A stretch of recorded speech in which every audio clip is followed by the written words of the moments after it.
LDC എക്സാമിന് prepare ചെയ്യുന്ന ആളുകൾക്ക് അറിയാം കറണ്ട് അഫയേഴ്സിന്റെ ഇമ്പോർട്ടൻസ് എത്രത്തോളാണെന്നല്ലേ. കാരണം നമ്മൾ കറണ്ട് അഫയേഴ്സിൽ സ്കോർ ചെയ്യുന്ന ഓരോ മാർക്കും നമ്മളെ റാങ്കിൽ എത്രത്തോളം മുന്നിൽ എത്തിക്കും എന്നുള്ള കാര്യം നമുക്ക് നല്ല ധാരണ ഉണ്ട്. അപ്പോൾ ഈ കറണ്ട് അഫെയർ എന്ന് പറയുന്ന ടോപ്പിക്ക് നമ്മൾ പഠിക്കണമെങ്കിൽ ഒരുപാട് വാരി വലിച്ച് പഠിക്കേണ്ട കാര്യമില്ല. നമുക്കറിയാം ഒരുപാട് കാര്യങ്ങൾ പഠിക്കാനുണ്ട്. പക്ഷേ അത്രയും ഡീപ്പായിട്ട് പോകേണ്ട ഒരു സബ്ജക്റ്റ് അല്ല കറണ്ട് അഫെയർസ് എന്ന് പറയുന്നത്. ഉണ്ട്, ഡീപ്പായിട്ട് നമ്മൾ പഠിക്കേണ്ട കുറച്ച് ടോപ്പിക് ഉണ്ട്. അതുപോലെ തന്നെ ഒരു പരന്ന വായന, ഒരുപാട് ഡീപ്പായിട്ട് പോവാതെ ബേസിക് ആയിട്ടുള്ള കുറച്ച് കാര്യങ്ങൾ അറിയേണ്ട അങ്ങനെയുള്ള ടോപ്പിക്സും ഉണ്ട്. അപ്പോൾ നമുക്ക് വ്യക്തമായിട്ട് അറിയണം ഏതൊക്കെയാണ് ഡീപ്പായിട്ട് പഠിക്കേണ്ടത്, ഏതൊക്കെയാണ് നമ്മളൊന്ന് അറിഞ്ഞു വെച്ചിരിക്കേണ്ടത്. നമുക്ക് ഒരു ധാരണ വേണം അതിനെപ്പറ്റി. അപ്പോൾ നമുക്ക് റീസെൻ്റ് ആയിട്ട് PSC ചോദിച്ച കുറച്ച് ക്വസ്റ്റ്യൻസ് ജസ്റ്റ് ഒന്ന് നമുക്ക് നോക്കി പോകാം. അപ്പോൾ നമുക്കൊരു ധാരണ വരും എങ്ങനെയാണ് ക്വസ്റ്റ്യൻസ് വരുന്നത്, എങ്ങനെയുള്ള ക്വസ്റ്റ്യൻസിന് നമ്മൾ ഇമ്പോർട്ടൻസ് കൊടുക്കണം, അങ്ങനെയുള്ള കാര്യങ്ങളൊക്കെ നമുക്കൊരു ധാരണ വരും. അപ്പോൾ നമുക്ക് PSC ഈ അടുത്ത് നടത്തിയ കഴിഞ്ഞ ആഴ്ചകളിലും കഴിഞ്ഞ ദിവസങ്ങളിലായിട്ട് നടത്തിയ കുറച്ച് പരീക്ഷകളുടെ വളരെ കുറച്ച് കറണ്ട് അഫെയർ ചോദ്യങ്ങൾ നമുക്കൊന്ന് പരിചയപ്പെടാം. ഓക്കെ, ഒന്നാമത്തെ ചോദ്യം ഇതാണ്. G20യുമായി ബന്ധപ്പെട്ട് താഴെ പറയുന്നവയിൽ തെറ്റായ പ്രസ്താവന ഏത് എന്നുള്ളതാണ് ക്വസ്റ്റ്യൻ. G20 നമുക്കറിയാം വളരെ ഇമ്പോർട്ടൻ്റ് ആയിട്ടുള്ള ഒരു ടോപ്പിക്കാണ്. അപ്പോൾ ഈ G20 എന്ന് പറയുന്ന ഒരു ടോപ്പിക്ക് കേൾക്കുമ്പോൾ തന്നെ നമുക്കറിയാം എന്താണ് അത്. വെറുതെ അങ്ങനെ പഠിച്ചു പോയാൽ പോരാ. G20 എന്താണ്, അങ്ങനെയുള്ള വളരെ കുറച്ച് കാര്യങ്ങൾ മാത്രം പഠിച്ചു പോയാൽ പോരാ. G20 ആയിട്ട് ബന്ധപ്പെട്ട് നമ്മൾ കുറച്ചധികം കാര്യങ്ങൾ അറിഞ്ഞിരിക്കേണ്ടതായിട്ടുണ്ട്. അപ്പോൾ ഈ സ്റ്റേറ്റ്മെന്റ് ടൈപ്പ് ക്വസ്റ്റ്യൻസ് ഒക്കെ വരുന്ന സമയത്ത് കുറച്ചധികം കാര്യങ്ങൾ പഠിച്ചിരുന്നാൽ മാത്രമേ നമുക്ക് ഇതിൻ്റെ ആൻസറിൽ എത്താനായിട്ട് സാധിക്കുള്ളൂ. G20യുടെ ഒരു ക്ലാസ് നമ്മൾ യൂട്യൂബിൽ ചെയ്തിട്ടുണ്ട്. അപ്പോൾ അത് കണ്ടിട്ടുള്ള ആളുകളാണെങ്കിൽ ഈ ഒരു ക്വസ്റ്റ്യൻ്റെ ആൻസർ വളരെ സിമ്പിളായിട്ട് ആൻസർ ചെയ്യാവുന്നതേ ഉള്ളൂ. ക്വസ്റ്റ്യൻ ഇതാണ്. G20യുമായി ബന്ധപ്പെട്ട ശരിയായ തെറ്റായ പ്രസ്താവന ഏത് എന്നുള്ളതാണ് നമ്മുടെ ക്വസ്റ്റ്യൻ. തെറ്റായതാണ് നമ്മളോട് കണ്ടുപിടിക്കാൻ പറഞ്ഞിട്ടുള്ളത്. അപ്പോൾ ഒന്നാമത്തെ പോയിന്റ് ആയിട്ട് പറയുന്നത് G20യിൽ ഉൾപ്പെട്ട രാജ്യമാണ് ബ്രസീൽ എന്നുള്ളതാണ്. ശരിയാണോ? G20യുടെ ക്ലാസ് കണ്ട ആളുകൾക്ക് സിമ്പിളായിട്ട് പറയാനായിട്ട് സാധിക്കും. അത് ശരിയായിട്ടുള്ള ഒരു ഓപ്ഷനാണ്. അടുത്ത എന്താണ്? G20ക്ക് സ്ഥിരമായ ആസ്ഥാനമില്ല. ഈ ഒരു G20 എന്നുള്ള ഒരു ടോപ്പിക്ക് നമ്മൾ ക്ലാസ്സിൽ ഡിസ്കസ് ചെയ്ത സമയത്ത് തന്നെ നമ്മൾ എന്ത് പറഞ്ഞിട്ടുണ്ടായിരുന്നു? ഒരു ക്വസ്റ്റ്യൻ ആയിട്ടാണ് നമ്മൾ ഈ ഒരു ക്വസ്റ്റ്യൻ കൊണ്ടുവന്നിട്ടുണ്ടായിരുന്നത് അല്ലേ, ഒരു ക്വസ്റ്റ്യൻ ആയിട്ട്. അപ്പോൾ G20യുടെ ആസ്ഥാനം എന്ന് പറഞ്ഞിട്ട് 2-3 ഓപ്ഷൻ, അതിലോരോ ഓപ്ഷൻ ആസ്ഥാനമില്ല എന്നുള്ളതായിരുന്നു. അതായിരുന്നു നമ്മുടെ ആൻസർ. അപ്പോൾ എന്താണ്? G20ക്ക് സ്ഥിരമായ ആസ്ഥാനമില്ല എന്നുള്ളത് ശരിയായിട്ടുള്ള പോയിന്റ് ആണ്.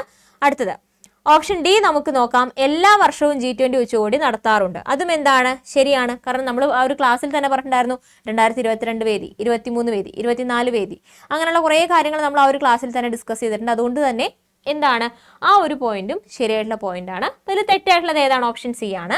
1998ലാണ് G20 രൂപീകരിക്കപ്പെട്ടത് എന്നുള്ളതാണ് തെറ്റായിട്ടുള്ള പോയിന്റ്. ഏത് വർഷമാണ്? ക്ലാസ് കണ്ട ആളുകൾക്ക് അറിയാം, ഒരു ഡൗട്ടും ഇല്ലാതെ 1999 എന്നുള്ള കാര്യം അറിയാം. അപ്പോൾ അതാണ് അതിൽ തെറ്റായിട്ടുള്ള ഓപ്ഷൻ ആയിട്ട് പറയുന്നത്. അപ്പോൾ നമ്മുടെ ആൻസർ എന്താണ്? ഓപ്ഷൻ C ആണ് നമ്മുടെ ആൻസർ ആയിട്ട് വരുന്നത്. അപ്പോൾ G20 എന്ന് പറയുന്ന ഒരു ടോപ്പിക്ക് ഈ ഒരു ക്വസ്റ്റ്യൻ കാണുമ്പോൾ തന്നെ നമുക്ക് മനസ്സിലാവും എന്താണ്, കുറച്ച് ഡീപ്പായിട്ട് പഠിക്കേണ്ട കാര്യമാണ് അല്ലേ. ഒരുപാട് കാര്യങ്ങളിലോട്ട് പോകണ്ടെങ്കിലും ബേസിക് ആയിട്ടുള്ള G20യെ പറ്റിയിട്ടുള്ള കാര്യങ്ങളൊക്കെ നമുക്ക് ഈ ഒരു ക്വസ്റ്റ്യൻ ആൻസർ ചെയ്യണമെങ്കിൽ അറിയണം. ഓക്കെ, അടുത്തൊരു ക്വസ്റ്റ്യൻ നോക്കാം. കാലുകൾ കൊണ്ട് വാഹനം ഓടിക്കുന്നതിന് ലൈസൻസ് ലഭിച്ച ഏഷ്യയിലെ ആദ്യത്തെ വനിത ആര് എന്നുള്ളതാണ് ക്വസ്റ്റ്യൻ. ഈ ഒരു ക്വസ്റ്റ്യൻ്റെ ആൻസർ അറിയോ? വാർത്തകളിൽ വന്നതാണ് അല്ലേ, ഒരുപാട് തവണ വാർത്തകളിൽ വന്നതാണ് ഈ ഒരു ക്വസ്റ്റ്യൻ. അപ്പോൾ നമുക്കറിയാം ഈ ഒരു ക്വസ്റ്റ്യൻ്റെ ആൻസർ നമുക്ക് അറിയാം, നമ്മൾ വാർത്തകളിൽ കണ്ടതാണ്, നമുക്ക് ഫെമിലിയർ ആണ്. സിമ്പിളായിട്ട് നമുക്ക് ആൻസർ ചെയ്യാം.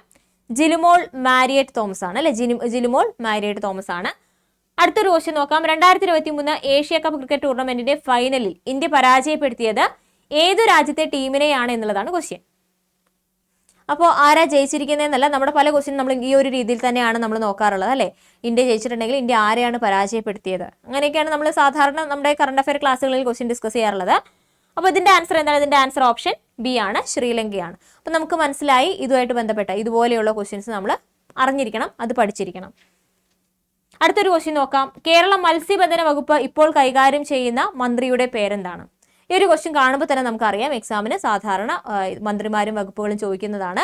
അപ്പോൾ ഈ ഒരു ക്വസ്റ്റ്യൻ ആൻസർ ചെയ്യുമ്പോൾ നമുക്ക് മനസ്സിലാവണം, ബാക്കിയുള്ള കാര്യങ്ങൾ നമ്മൾ പഠിച്ചിരിക്കണം. അടുത്തൊരു എക്സാമിന് നമുക്ക് ചിലപ്പോൾ അതായിരിക്കാം ചോദിക്കുന്നത്. അപ്പോൾ ഇതിന്റെ ആൻസർ നമുക്ക് നോക്കാം. സജി ചെറിയാനാണ്. ബാക്കിയുള്ള കാര്യങ്ങളും പഠിക്കണം എന്നുള്ളൊരു ധാരണ നമുക്ക് ഉണ്ടായിരിക്കണം. അടുത്തത് 19ാമത് ഏഷ്യൻ ഗെയിംസ് നടന്ന രാജ്യം ഏത് എന്നുള്ളതാണ് ക്വസ്റ്റ്യൻ. ഏഷ്യൻ ഗെയിംസ് നമ്മളൊരു ടോപ്പിക് ആയിട്ട് തന്നെ നമ്മുടെ യൂട്യൂബിൽ ചെയ്തിട്ടുണ്ട്. അതിൻ്റെ നോട്ട്സ് നിങ്ങൾക്ക് കമ്മ്യൂണിറ്റിയിൽ അവൈലബിൾ ആണ്. അഡാ 247 ആപ്പ്, അതിൽ കമ്മ്യൂണിറ്റി എന്നുള്ളൊരു ഓപ്ഷൻ ഓപ്പൺ ചെയ്യുമ്പോൾ എക്സ്പ്ലോർ ഗ്രൂപ്പിൽ സിൻഷീമിസ് ഫ്രീ PDF എന്നുള്ളൊരു ഫോൾഡർ ഉണ്ട്. അതിൽ നിങ്ങൾക്ക് ഏഷ്യൻ ഗെയിംസിൻ്റെ G20യുടെ നോട്ട്സ് അവൈലബിൾ ആണ്. അപ്പോൾ ഇത് നമുക്ക് വളരെ സിമ്പിൾ ആയിട്ടുള്ള ഒരു ആൻസർ ആണ്.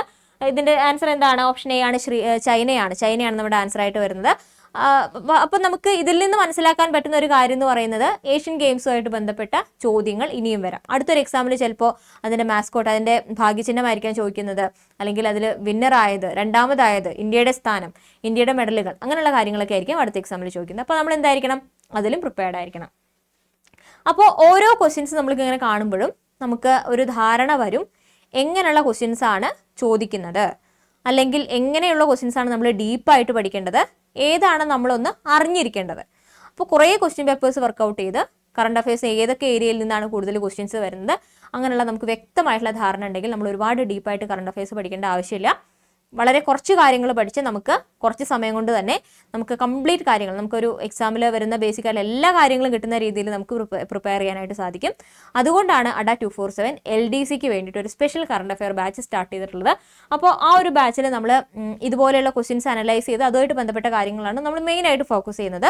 കൂടാതെ മന്ത്ലി കറണ്ട് അഫയേഴ്സ് ഉണ്ടായിരിക്കും. PSC ബുള്ളറ്റിൽ ഇമ്പോർട്ടൻ്റ് ആയിട്ടുള്ള കറണ്ട് അഫയേഴ്സ് നമ്മൾ നമ്മുടെ ക്ലാസ്സിൽ ഡിസ്കസ് ചെയ്യും. നിങ്ങൾക്ക് പഠിക്കാനുള്ള മെറ്റീരിയൽ, നിങ്ങൾക്ക് പഠിക്കാനുള്ള കാര്യങ്ങൾ തരും. നിങ്ങൾക്ക് സെൽഫായിട്ട് ഒരുപാട് കാര്യങ്ങൾ പ്രിപ്പയർ ചെയ്യാനായിട്ട് സാധിക്കും. അപ്പോൾ നല്ലൊരു ബാച്ചാണ് നമ്മുടെ അഡ 247 മലയാളത്തിൽ സ്റ്റാർട്ട് ചെയ്തിട്ടുള്ളത്. നിങ്ങൾക്ക് കോഴ്സിൽ ജോയിൻ ചെയ്യാൻ താല്പര്യമുണ്ടെങ്കിൽ എന്ത് ചെയ്യാം? ആപ്പ് ഡൗൺലോഡ് ചെയ്യാം. ആപ്പ് ഡൗൺലോഡ് ചെയ്യുന്ന സമയത്ത് ഏറ്റവും താഴ്ഭാഗത്തായിട്ട് സ്റ്റോർ എന്നുള്ളൊരു ഓപ്ഷൻ കാണാനായിട്ട് സാധിക്കും. അതിൽ ക്ലിക്ക് ചെയ്യുന്ന സമയത്ത് കേരള PSC, അതിൽ ക്ലിക്ക് ചെയ്യുന്ന സമയത്ത് ഇതുപോലെ ഒരു folder LDC special current affair എന്ന് പറഞ്ഞിട്ടൊരു ഫോൾഡർ കാണാനായിട്ട് സാധിക്കും. ഈ ഒരു ഫോൾഡർ നിങ്ങൾ ഓപ്പൺ ചെയ്യുക. ഓപ്പൺ ചെയ്തിട്ട് ബൈ നൗ, ആ ഒരു കോഴ്സ് പർച്ചേസ് ചെയ്യാൻ ബൈ നൗ ഓപ്ഷൻ ഉണ്ടായിരിക്കും. അതിൽ ക്ലിക്ക് ചെയ്യാം. എന്നിട്ട് അപ്പോൾ കൂപ്പൺ കോഡ് അപ്ലൈഡ് എന്നുള്ള ഒരു ഓപ്ഷൻ നിങ്ങൾക്ക് കാണാം. അത് റിമൂവ് ചെയ്യാനുള്ള ഒരു ഓപ്ഷൻ തൊട്ട് അപ്പുറത്ത് തന്നെ ഉണ്ടാവും. ഇതുപോലെ റിമൂവ് ചെയ്യാനുള്ള ഒരു ഓപ്ഷൻ, അതിൽ ക്ലിക്ക് ചെയ്ത് കഴിഞ്ഞാൽ എൻ്റർ കൂപ്പൺ കോഡ് എന്നുള്ളൊരു ഓപ്ഷൻ വരും. അവിടെ Y670 എന്ന കൂപ്പൺ കോഡ് അപ്ലൈ ചെയ്യുകയാണെങ്കിൽ നിങ്ങൾക്ക് മാക്സിമം ഡിസ്കൗണ്ടിൽ ഈ ഒരു കോഴ്സ് പർച്ചേസ് ചെയ്യാനായിട്ട് സാധിക്കും. അപ്പോൾ കോഴ്സിൽ ജോയിൻ ചെയ്ത് പഠിക്കുക എന്നുള്ളത് നല്ലൊരു തീരുമാനമായിരിക്കും. കാരണം നമ്മുടെ ഓരോ മാർക്കും വളരെ വളരെ ഇമ്പോർട്ടൻ്റ് ആണ്. നമുക്ക് ഇനിയുള്ള ദിവസങ്ങൾ മാക്സിമം യൂട്ടിലൈസ് ചെയ്ത് പഠിച്ചാൽ ഉറപ്പായിട്ട് നമുക്ക് കറണ്ട് അഫയേഴ്സിൽ മാക്സിമം മാർക്സ് സ്കോർ ചെയ്യാനായിട്ട് സാധിക്കുകയും ചെയ്യും. അപ്പോൾ നിങ്ങൾ അതിന് പഠിക്കാൻ റെഡി ആയിട്ടുള്ള ആളുകൾ, പഠിക്കാൻ സമയം കുറവാണെങ്കിൽ പോലും സമയം കണ്ടെത്തി പഠിക്കാൻ റെഡി ആയിട്ടുള്ള ആളുകൾക്ക് ധൈര്യമായിട്ട് ഈ ഒരു ബാച്ചിൽ ജോയിൻ ചെയ്യാവുന്നതാണ്. അപ്പോൾ കോഴ്സിനെ പറ്റി എന്തെങ്കിലും ഡൗട്ട് ഉണ്ടെങ്കിൽ വീഡിയോയ്ക്ക് താഴെ ഒന്ന് കമൻറ്റ് ചെയ്യാനും ശ്രദ്ധിക്കുക. അതുപോലെ നമ്മുടെ ആപ്പിൽ ഒരുപാട് ഫ്രീ കണ്ടന്റ് അവൈലബിൾ ആണ്. അതൊക്കെ മാക്സിമം യൂട്ടിലൈസ് ചെയ്യാനായിട്ട് നമ്മുടെ ആപ്പ് ഡൗൺലോഡ് ചെയ്യാനും മറക്കരുത് കേട്ടോ. ഓക്കെ, അപ്പോൾ ഈ ഒരു നമ്മുടെ ബാച്ചിനെ പരിചയപ്പെടുത്താനായിരുന്നു ഞാൻ ഇങ്ങനെ ഒരു സെഷനായിട്ട് നിങ്ങളുടെ മുന്നിലേക്ക് വന്നത്. അപ്പോൾ നിങ്ങൾക്ക് ബാച്ച് യൂസ്ഫുൾ ആവുമെന്ന് തോന്നുന്നുണ്ടെങ്കിൽ നിങ്ങൾ ആ ബാച്ചിലൊന്ന് ജോയിൻ ചെയ്യുക. ഓക്കെ ആണല്ലോ. അപ്പോൾ അടുത്തൊരു സെഷനായിട്ട് വീണ്ടും കാണാം. താങ്ക്